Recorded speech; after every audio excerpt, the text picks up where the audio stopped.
Hi, I'm Jesse. We have one last devotion together in the Gospel of Matthew.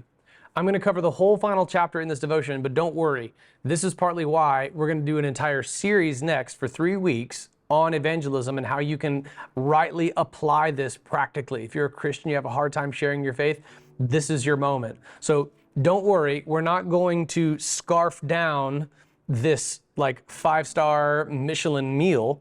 Rather, we're going to read the whole text now, and it's going to come back a lot, especially verses 18 through 20, the Great Commission, the final words of the Gospel of Matthew. In the previous devotions, we've seen the death of Jesus, the burial of Jesus. We've seen the seal placed at the tomb. And now, chapter 28. After the Sabbath, as the first day of the week was dawning. Quick pause right here. This is why we worship on Sunday mornings. It is after the Sabbath. This was Saturday. Now it's Sunday. After the Sabbath, as the first day of the week was dawning, Mary Magdalene and the other Mary, that's the Mary of James and Joseph, went to view the tomb. They were just there. They watched it be sealed. They saw everything. There was a violent earthquake. This is another earthquake, right? Because an angel of the Lord descended from heaven and approached the tomb.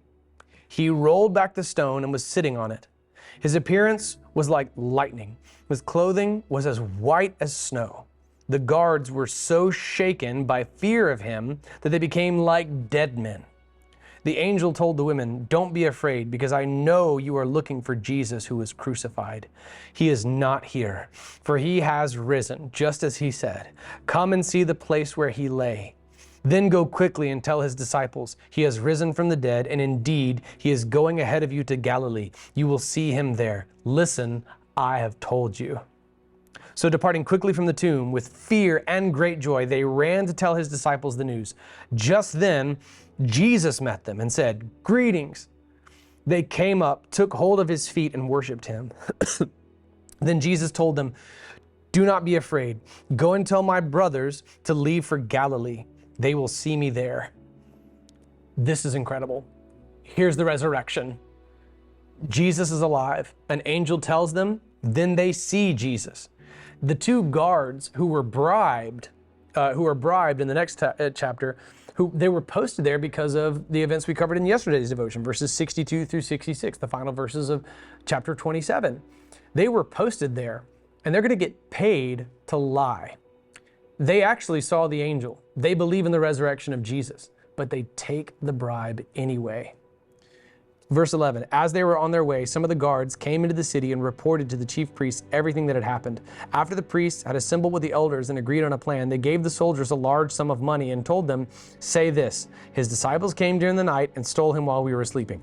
That was a death sentence, by the way. Agreeing to give this testimony meant that the governor could have them killed. So they make arrangements. Here's verse 14.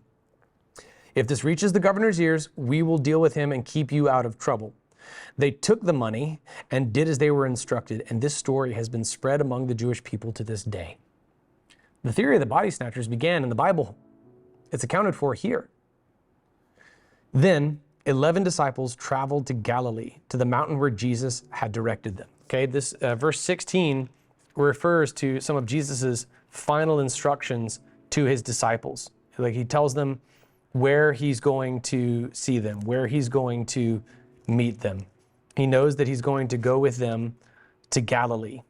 All right, he has told them leading up, beginning from the Lord's Supper, he's told them exactly how it would all go down to meet them in Galilee. When they saw him, they worshiped, but some doubted. Look at that. Even looking at the resurrected Jesus, some of the disciples doubted. Don't tell me that you'll believe in God if he just works a miracle for you. Because historically, that doesn't always work. Even Jesus' own disciples who saw all of his miracles and saw the resurrected Jesus still struggled. Jesus came near and said to them, "All authority has been given to me in heaven and on earth. Go, therefore, and make disciples of all nations, baptizing them in the name of the Father and of the Son and of the Holy Spirit, teaching them to observe everything I have commanded you. And remember, I am with you always to the end of the age." And that is the end of the Gospel of Matthew. That is the Great Commission. This whole gospel ends with the resurrection of Jesus. The book of Acts tells you what happens after that. This is phenomenal. This text is true. When you believe that, it changes everything. This is your reason for living. This is the purpose for your life. This is what you have to do. If you're looking for a higher calling and an adventure, you're not going to find it in video games and in fiction. You're going to find it in the real live commissioning that we have inherited. He says this to all nations, and here we are, a nation that didn't even exist at that time, on the other side of the world from where this took place. Here we are, inheriting this mantle, and it's our turn. This is the greatest calling. This is the engine that drives the church. Making disciples of all nations. That happens in the context of one-on-one relationships, and it's facilitated by the church. This is why we have small groups. Teaching them to obey everything He's commanded.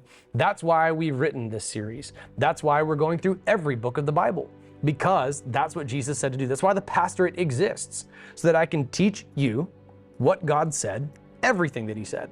I believe that every church needs to be expository, to teach everything God's commanded, because Jesus said to in red right here. That's why we do what we do. Baptizing them in the name of the Father, Son, and Holy Spirit. If you need to be baptized and you live near us, tell us at redemptionwashington.com, sign up for baptism, and we'll baptize you because Jesus told us to. It's an act of obedience. He said that He is with us always, even to the very end of the age. This is why you're a plumber. This is why you're a software technician. This is why you're a realtor. This is why you're a pastor. This is why you're a Christian. This is why you do what you do. This is why you're a stay-at-home mom. Those disciples that you're making, they live with you. This is why you live where you live when you live there. All of our lives hinge upon this. There is no higher calling in this life than what Jesus told us to do: make disciples. So Jesse, how? Well, tune in for our next series.